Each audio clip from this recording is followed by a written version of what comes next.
Okay. All right. Now, I say right away. Okay. That I'm always writing things down. I never let anything go ever. I'm never without a little notepad, and if I am, I'll write on a cocktail napkin and so on. If something goes through my head like a flash, of some sort, I just note it down. Okay. And sometimes it's like completely impossible, to read on a wet cocktail napkin. The next one, what the heck is this from last night? I'm looking at it. But then I transfer those those scattered notes to cards, or to, if I'm working on something specific, then to the note pages that are building up.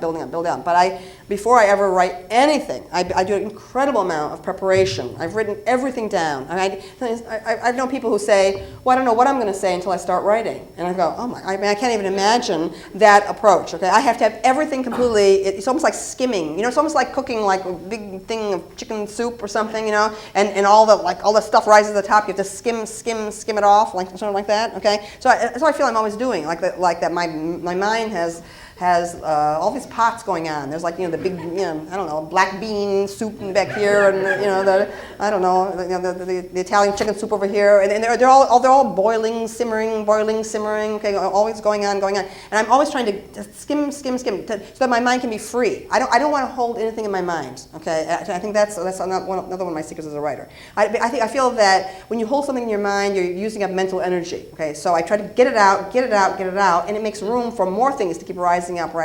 I feel that I'm on very good relation with my dream life. Okay, now that's a very 60s thing to say. In the old days, you'd say that. Today I can't imagine saying that to these very bright, smart kids at Harvard. Like, you should be attentive to your dream life, and so on. What will they dream of? They'll dream of Lamborghini sports cars. I don't. It'd be like materialistic visions they would have. Okay, I assemble all this material, all right, and then I go over and over and over. If I'm writing something, an essay or whatever it is, I'll then make notes on my notes, okay, and I'll just keep moving to a smaller and smaller format until finally, by the end, I've gotten to the structure of what it is I'm going to be writing. Okay, so the whole structure is planned. The order of things is planned.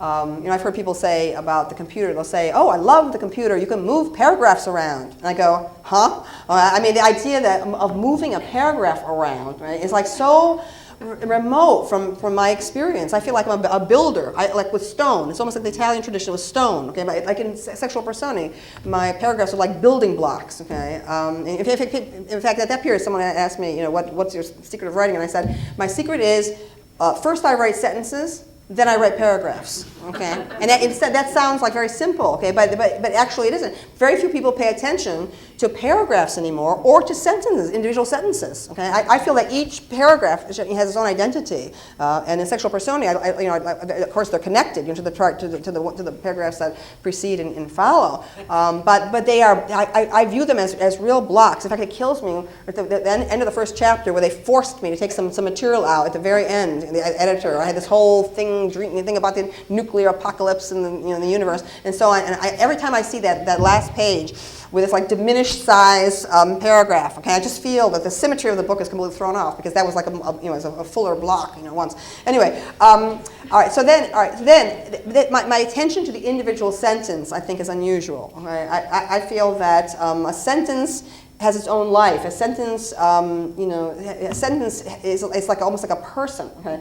And should be able to live on its own. Now, where I got this, I'm not sure. It could be because I stumbled across this book called The Epigrams of Oscar Wilde when I was a teenager in Syracuse, okay? And at the Economy secondhand bookstore, I stumbled on this British edition. It was later republished in the United States, and they thought presumably the American public wouldn't know what epigram meant. So they changed it to The Wit and Humor of Oscar Wilde, and still in print in Dover. Okay, one of the best books, most influential books of my life. All these epigrams, these like one-liners by Oscar Wilde. They were culled from his plays and his conversation and his letters and everything else, and his critical writings. And they're all organized by topic. So it's like nature, art, people, marriage, things like that. And that in that declamatory way he wrote, and sort of arbitrary. It almost sounded like the Red Queen in Lewis Carroll, just like this dictum, that sort of that sense of the dictum, the dictate. I just love that, and I just studied his sentences.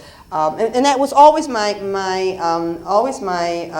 procedure. As a student in Syracuse in junior high school and in high school, if there was something I was struck by in writing, in prose, well, it could be a Victorian novel, it could be like I'm reading something about Egyptology, it could be like the daily newspaper. Okay? I would cut it out if I could, if it was a magazine newspaper, or I would copy it. So I copied and copied and copied for years. I have notebooks where I just copied what I thought were exemplary passages of English prose, okay, from all over. And I don't do that anymore. Okay, now that I've become a professional writer, I don't do it. That was one of the ways I try to study how is this working. Okay, now the other thing I did and did throughout college, I did through high school, through college, and into graduate school, was to make word lists. When I would encounter a word in English that I wasn't sure of, or that seemed more complex than perhaps I realized, I would just make lists and lists and lists, and then I would sit down at a certain point in the semester, a few months or whatever, and go through the dictionary and look up all those words and study the etymology of the words. Okay? So I think that my love of etymology, it's very much like Emily Dickinson's. Her Bible was Webster's dictionary, and she's often in her poems making puns on the basis of the etymology, okay, the current usage of the word compared to, let's say, the 17th century usage of that word. And as long as someone can only discover that she's playing games with the dictionary by really looking at the dictionary that she used, so the Webster's of that period.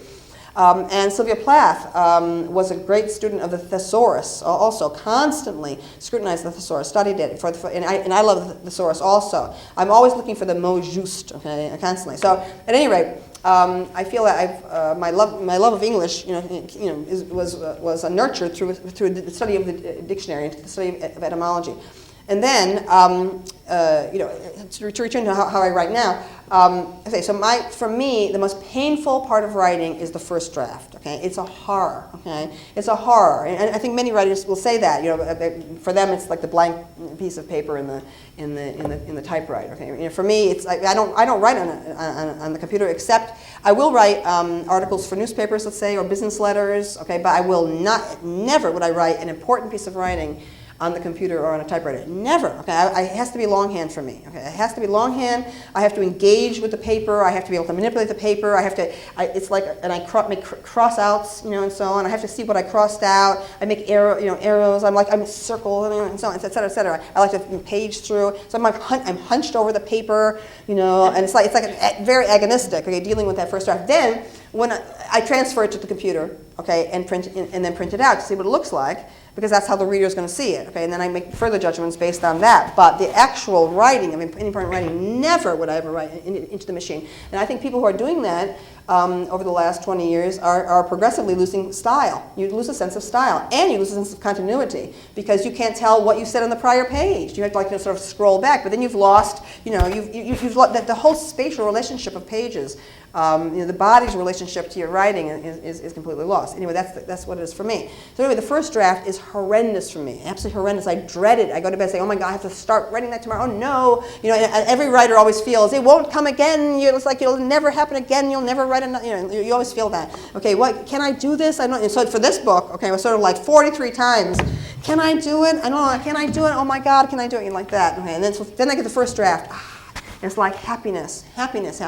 Now is the pleasure. For me, the pleasure is then working with the text, after that. Okay? And there's no revisions. I never rewrite. I never reorganize. Right? It's always exactly the same thing. But what I do is condense. It'll start condensing. Okay? Condense. It'll lose pages. It gets smaller and smaller. And then I'm working through the sentences, and I often I add adjectives. I remove things that might seem normal kind of connectors, and I try to create a feeling of surprise. So people, so you're getting both. I try to also to put in the flow. So you're getting flow, okay. But I always want to have these little things that trip you up, so it's not quite always flowing, okay? There's some people who try to have always flow. No, and I'm not like that, okay? You have to feel like it's like a train that's barreling ahead, but there's like bump. You got to feel, also, you're being jarred, okay? That there's something that's not quite. That's not quite normal. I like to give a feeling of the abnormal. Okay? I like also to to juxtapose different levels of diction, the high with the low. Okay, and that led to a great crisis, for example, at Yale Press with Sexual Personae. There was a huge crisis over my sentence, which they tried to get out of the book. The Dionysian is no picnic, is what I said. Right? The Dionysian is no picnic.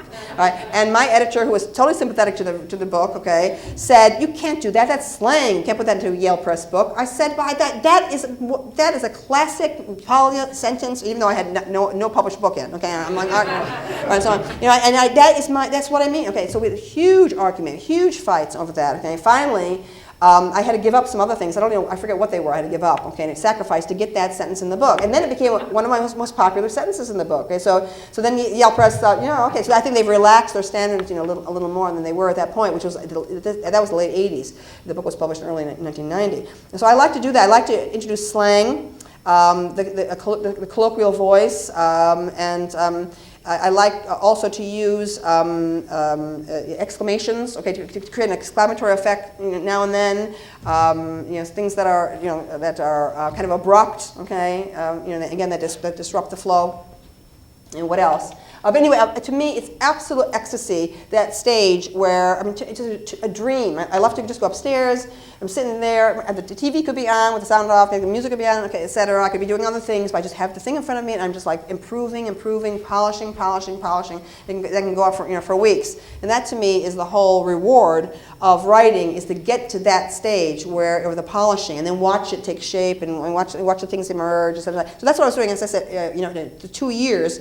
Of just working with the style of the book, okay, and just like these little. Sometimes I feel I'm like I have a brush, and I'm like just doing little pointillist things with it, okay. I feel like something like the stone carving is hack in the paragraph, and then you get down, you know, in the way Italian artisans have always done, to the fine detail, and like just like so I like that, the sense of like of toting all the mass, you know, tote that veil, you know, the mass of the facts and so on and so forth, you know, and heave it, and all the stuff, you know, and so on, and then slowly, progressively getting finer and finer and more delicate in the changes I'm working on the text. So I appreciate being asked about, you know, my life as a writer, because I do think it's my most essential life, and people who you know, just see me like just, you know, mouthing off controversial, you know, statements don't therefore refuse to read my books. I may not realize you know, how much I have put into the craft of writing.